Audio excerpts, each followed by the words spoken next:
The other night I went to Walmart at like 2 a.m. You know that time where only the weirdest people are awake? Yeah, apparently I'm one of them. Anyway, I'm just trying to buy cereal. Real simple. But this dude in front of me at self-checkout got like 47 items. And I swear, he scanned one thing every 30 seconds, like he was speed running a world record in slow motion.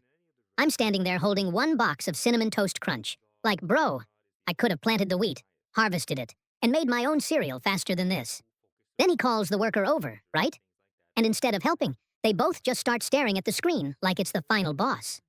I'm in the back thinking, should I just Venmo this man $5 and walk out? By the time I finally paid, the sun was coming up. I didn't even want cereal anymore. I just went home, sat on my couch, and stared at the box like, was this worth it? Spoiler, no. So the other day I stopped at this gas station because I was thirsty, right? I grab a Gatorade, go up to the counter, and the cashier rings me up. He goes, that'll be $3.25. Cool. I hand him a 5. Then out of nowhere he hits me with, do you want your change? Now I'm standing there like, bro, what? Who in history has ever said, nah man, keep the $1.75. Retire early, my guy. That's for you. But here's the best part, I hesitate for a second, just staring at him, and this man dead serious starts to slide the change drawer shut like he already knew my answer. Like he thought I was about to fund his college tuition or something. I had to be like, yeah. I'll take that back. And he looked disappointed. Like I ruined his big break. So I walked out sipping my Gatorade thinking, imagine if every store did that.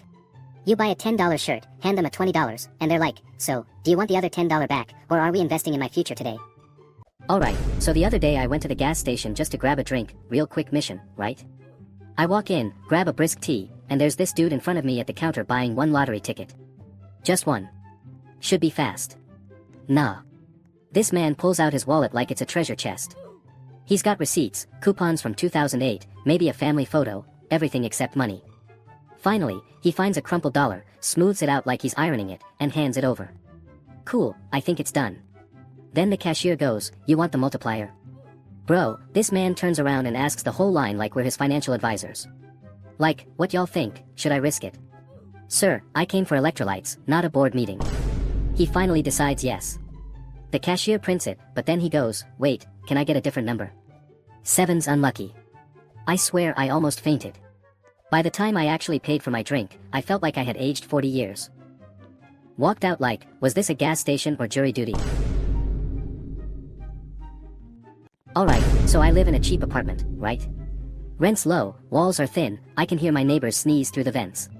But I keep my room clean, like I don't leave food out, I sweep, I take the trash out. I thought I was safe. Then one night, I see a cockroach. I'm like, nah, that's not mine. That's the building's problem. But the crazy part? I start Googling how they survive. Bro, these things can live off cardboard. Cardboard. Not food. Not crumbs. Not grease. Just straight up Amazon boxes. Like imagine being hungry, opening the pantry, and saying, corrugated fiberboard, my favorite. That's next level survival. And here I am stressing about meal prep, protein shakes, bulking, while this cockroach is hitting a PR on my moving boxes. Overpowered ass bug. I'm paying rent to live here, meanwhile he's living rent-free off a shoebox in my closet. So I'm at the grocery store just minding my business, grabbing snacks. I get to the self-checkout, and of course the machine decides today's the day to expose me. I scan a bag of chips, and it screams, please place item in the bagging area. I already did. Then it goes, unexpected item in bagging area. Like bro, make up your mind. Now people behind me are staring like I'm trying to smuggle snacks out of Walmart. Then the worker comes over, doesn't even look at me, just types in her little override code like she's hacking into the Pentagon.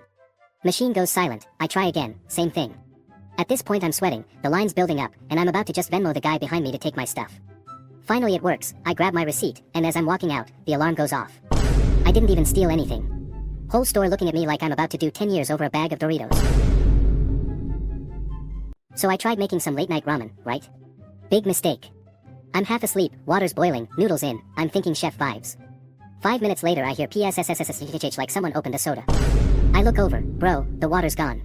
The noodles are just straight up frying in the pot like a DJ scratching vinyl. Smoke everywhere. Now my fire alarm starts screaming like it just got drafted into the NFL. I'm waving a towel like I'm at a concert, neighbors probably thinking I'm cooking meth. I finally grab the pot, and it's basically a noodle hockey puck glued to the bottom. Not edible, not even scrapeable. And the wildest part? After risking eviction and lung damage, I didn't even get to eat. Went to bed smelling like a burnt top ramen candle. Why does every fast food drive-thru sound like I just ruined their vibe? Like, I'm just here for nuggets, but the guy on the intercom sounds like I asked him to file my taxes. Bro, you made the 2 for 5 deal, not me. And can we talk about the soda machines?